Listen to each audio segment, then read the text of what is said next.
Элечек энелер көркү. Биздин кыргыз эли башка элден аял затын айрыкча кыз балдарды сыйлагандыгы менен өзгөчөлөнүп турары бышык. Бир акылман падыша кайсы элдин аялдары ынтымактуу болсо, ошол элде ынтымак, тынчтык болуп, эли бай жашайт деген. Айтайын дегеним, кызын сыйлаган эл гана кылымдарды карытып, өз жолун уланта алат. Кыргыз өзү ичип жебесе да, кызына берип, кийимдин жаңысын, тазасын кийгизген.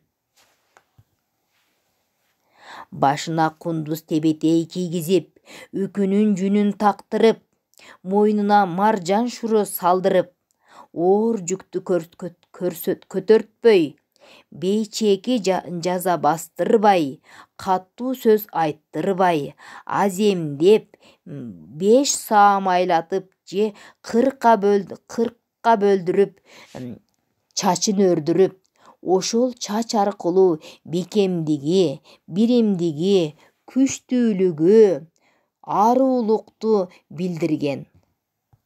Ошондуктан Кыз Сайкал, Жаңыл Мырза, Курманжан, Уркуядай чыгаан кыздарыбыз чыккан.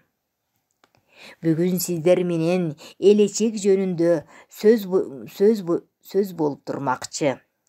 Элечек энелер көркү.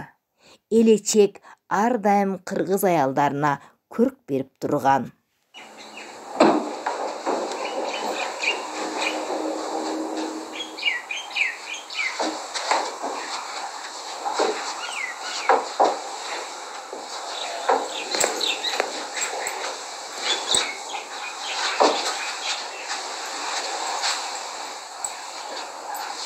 Кандай гана кооздук, көрдүңүздөрбү? Элечек энелер көркү.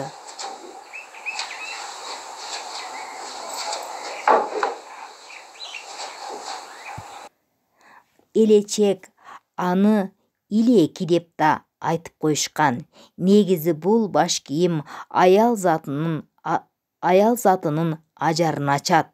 Ак кездемеден тегерете кат кылып урулгон аялдардын бул баш кийимин баш кеп, сала коймо, ээг алмай, астыңкы жана үстүңкү тартма, тумарча, бадал сыяктуу негизги түрлөрү бар.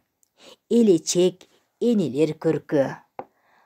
Азаматсыңар балдар, мен силер менен элечек тууралуу тааныштырып өттүм. Бул социалдык баракчаларга мен сабактарымды жүктөп койгом.